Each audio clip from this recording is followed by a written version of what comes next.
हरियाणा में आज से प्रचार खत्म हो गया, चुनाव प्रचार। अब 5 अक्टूबर को सारे नेताओं का टेस्ट है, जब जनता वोट देने के लिए निकलेगी और फिर 8 अक्टूबर को पता चलेगा कि हरियाणा में बीजेपी हैट्रिक लगा पाएगी या फिर कांग्रेस का कमबैक होगा। रिजल्ट क्या होगा चुनाव का, यह तो पब्लिक के हाथ में, लेकिन प्रचार में किसी पार्टी ने कोई कमी नहीं छोड़ी।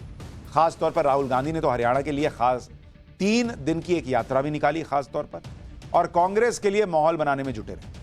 लेकिन प्रचार के आखिरी दिन इस माहौल की हवा निकालने के लिए बीजेपी ने योगी आदित्यनाथ को उतार दिया और सीएम योगी ने हरियाणा में आज उसी तरह से दमदार प्रचार किया जैसे स्लॉग ओवर में किसी टीम का बैट्समैन रन बनाता है।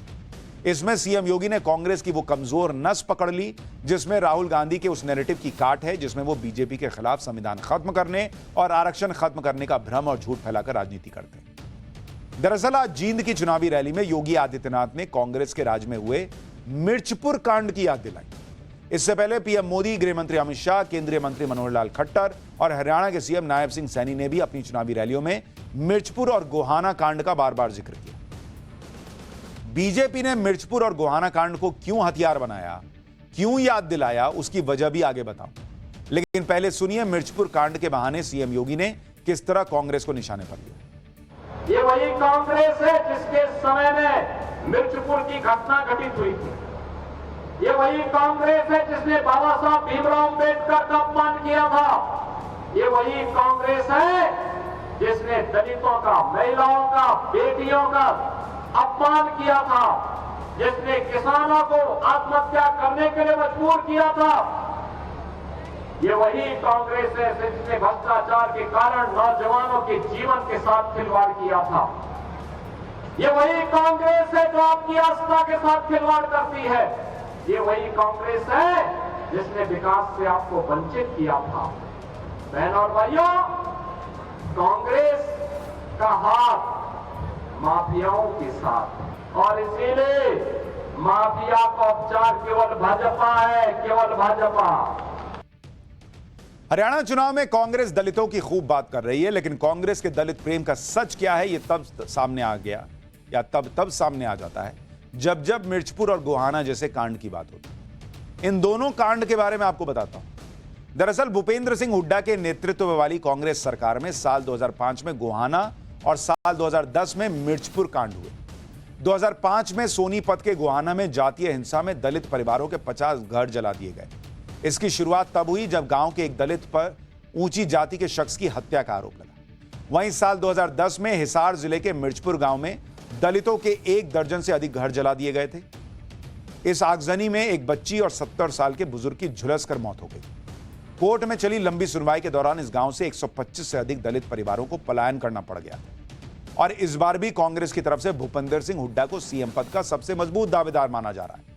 इसलिए बीजेपी के सभी बड़े नेताओं ने हरियाणा में कांग्रेस के राज में दलितों पर हुए अत्याचार को मुद्दा बनाया है। हरियाणा में चुनाव प्रचार के आखिरी दौर में बीजेपी ने कांग्रेस राज में दलितों पर हुए अत्याचार को क्यों सबसे बड़ा मुद्दा बनाया, इसका गणित भी आपको समझना चाहिए। दरअसल हरियाणा की 90 विधानसभा सीटों में से 17 आरक्षित सीटें। हरियाणा में दलित समुदाय की आबादी कुल आबादी का 20% है। हरियाणा में पिछले 3 विधानसभा चुनावों का अगर ट्रेंड देखिएगा तो दलित समुदाय का वोट कभी भी किसी खास पार्टी की तरफ नहीं गया है। जैसे 2009 के विधानसभा चुनाव में 17 आरक्षित सीटों में से सबसे ज्यादा 9 सीट आईएनएलडी को मिली थी। 2014 के विधानसभा चुनाव में 17 में से सबसे अधिक 9 सीट बीजेपी को गई। वहीं साल 2019 के विधानसभा चुनाव में कांग्रेस ने इन 17 आरक्षित सीटों में से 7 पर जीत दर्ज की। यानी हर बार कौन जीतेगा यह पलट जा रहा है मामला। चुनाव प्रचार के आखिरी दौर में बीजेपी का पूरा फोकस इन्हीं 17 आरक्षित सीटों पर है। इसलिए आज योगी आदित्यनाथ ने कांग्रेस पर जाति के नाम पर सनातन समाज को बांटने का भी आरोप लगाया। एक बार सीएम योगी को सुनिए, फिर बताऊंगा असम के सीएम हिमंता बिस्वा शर्मा ने आरक्षण के मुद्दे पर कैसे राहुल गांधी को घेरा। समाज को बांटना, जाति के नाम पर, क्षेत्र के नाम पर, भाषा के नाम पर, मत और मजहब के नाम पर, ये कांग्रेस के डीएनए का पार्ट है जिससे देश को कमजोर किया जा सके। देश कमजोर होगा तो सनातन समाज कमजोर होगा, सनातन समाज कमजोर होगा तो वर्तमान असुरक्षित होगा, आने वाली पीढ़ी का भविष्य खराब होगा। एक तरफ सीएम योगी आदित्यनाथ ने आरक्षण पर कांग्रेस के नैरेटिव की हवा निकाली, तो दूसरी तरफ बीजेपी के एक और फायर ब्रांड नेता सीएम हेमंत बिस्वा शर्मा ने भी इस मुद्दे पर राहुल गांधी को निशाने पर लिया। असम के सीएम हेमंत बिस्वा शर्मा ने कहा कि जो राहुल गांधी लोकसभा चुनाव में बीजेपी के खिलाफ आरक्षण खत्म करने का नैरेटिव फैला रहे थे, वही राहुल गांधी अमेरिका जाकर खुद आरक्षण खत्म करने की बात कर रहे हैं। सुनिए हेमंता को। राहुल गांधी चुनाव का, लोकसभा का चुनाव का पहले हरियाणा में आए थे और बोले थे कि हम सरकार बनाएगा, संविधान का रक्षा करेगा। लेकिन इस बार वो हरियाणा में घूम रहा है और संविधान का नाम भी नहीं लेते हैं। इसलिए थोड़ा दिन पहले वो अमेरिका गए थे और अमेरिका जाने का बाद उन्होंने अमेरिका में बोला कि हमारा भारत में हम लोग समय आने पर एसटी, एससी और ओबीसी का रिजर्वेशन हम लोग खत्म कर दूंगा। यानी योगी से लेकर हेमंता तक सब हरियाणा प्रचार में उतरे और राहुल गांधी और कांग्रेस के नैरेटिव की हवा निकालने का प्रयास किया। चुनाव प्रचार के आखिरी दिन सीएम योगी और हेमंता बिस्वा शर्मा ने कांग्रेस से संविधान और आरक्षण वाले नैरेटिव को पंचर किया, लेकिन राहुल गांधी को अभी भी लगता है कि वो संविधान की कॉपी लहराएंगे और इससे उन्हें वोट मिलेगा। आज हरियाणा में राहुल गांधी ने क्या कहा है वो भी सुनिए। बहनों, ये जो चुनाव है, लड़ाई इसकी हो रही है। ये देखिए, जो भी हिंदुस्तान के गरीब लोगों को मिला है, किसानों को, गरीब लोगों को, मजदूरों को इस किताब ने दिया है। और ये आपका संविधान है, ये हिंदुस्तान के हर नागरिक का संविधान है और ये आपकी रक्षा करता है। इस संविधान को, अंबेडकर जी के संविधान को, गांधी जी के संविधान को, आपके संविधान को बीजेपी और आरएसएस के लोग खत्म करने में लगे हुए हैं। संविधान बदल देने का झूठ हो या आरक्षण खत्म कर देने का झूठ, राहुल गांधी अपनी जाति वाली राजनीति से बीजेपी के हिंदुत्व की काट देगा। लेकिन राहुल गांधी की इन बातों की काट योगी ने निकाली, जिन्होंने साफ साफ हिंदू समाज को कहा कि बटेंगे तो कटेंगे। यानी हिंदू समाज को एकजुट रहना है, फिर भले ही उन्हें खटाखट फटाफट का कोई भी लुभावना वादा क्यों ना किया जाए। राहुल गांधी के खटाखट और फटाफट पर सीएम योगी ने क्या कहा, एक बार वो भी सुनिए। उन्होंने ये भी कहा था कि चुनाव के बाद हम 1 लाख रुपए हर एक गरीब को देंगे और खटाखट योजना के माध्यम से इनसे बोलना चाहिए, कहां है वो खटाखट। कांग्रेस से थोड़ा पूछिए। और जो राहुल गांधी जी आपके पास आते थे खटाखट कहने के लिए, आज वे यहां से तो पहले मैदान छोड़ करके सपाचट हो चुके हैं। जिस खटाखट और फटाफट अंदाज में आज योगी आदित्यनाथ ने हरियाणा में कांग्रेस की उम्मीदों पर पानी फेरा, उससे राहुल गांधी भी बैकफुट पर नजर आए। जो राहुल गांधी अब तक हरियाणा चुनाव में कांग्रेस का तूफान आने का दावा कर रहे थे, उन्हीं राहुल गांधी को अब लगने लगा है कि हरियाणा में चुनाव लड़ रही छोटी छोटी पार्टियां उनका गणित बिगाड़ सकती।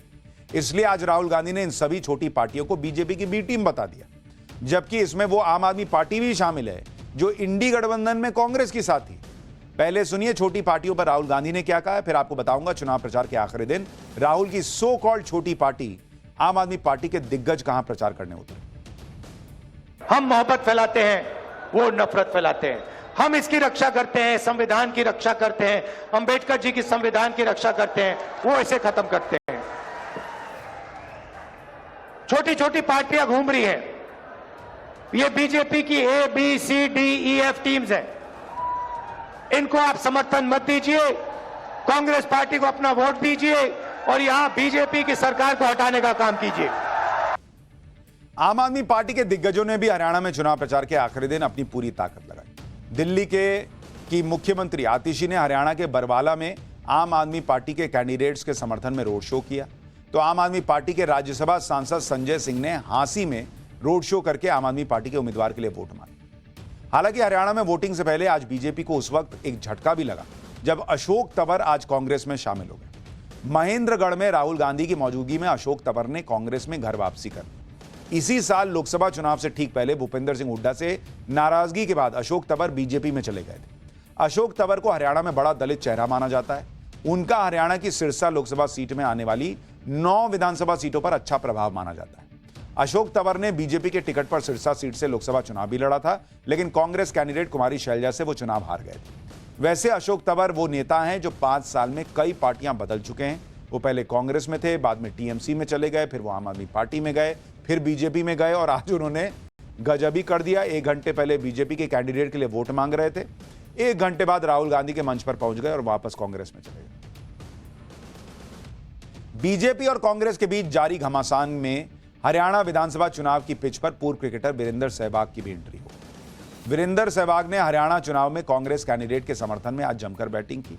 वीरेंद्र सहवाग हरियाणा की हॉट सीट मानी जा रही तोशाम विधानसभा सीट पर कांग्रेस कैंडिडेट अनिरुद्ध चौधरी का प्रचार करने पहुंचे, जहां उन्होंने अपने ठेठ हरियाणवी अंदाज में कांग्रेस कैंडिडेट को जिताने की अपील की। लठ गाड़ रखे है, इतनी आवाज तो स्टेडियम में भी ना आई जितनी हड़ान लग रही है। बस उम्मीद यह करूं कि आवाज अनिरुद्ध चौधरी तक भी पहुंचेगी और अनिरुद्ध चौधरी ने आप लेकर जाओगे विधानसभा, चंडीगढ़ बैठाओगे। हैं? आवाज आई नहीं। मैं तो बस ये प्रार्थना करना आया हूं अपने बुजुर्ग ताऊ ताइया थे, भाई बहना थे, सब थे कि 5 तारीख ने जब वोट घालन जाओ तो 1 नंबर पर अनिरुद्ध चौधरी का नाम होगा। बटन दबा के मान लोगे मेरी बात है? यानी हरियाणा में अब बस वोट पड़ने हैं और वहां वोटर किसका पर्चा खोलेगा ये तो 8 तारीख को पता चलेगा।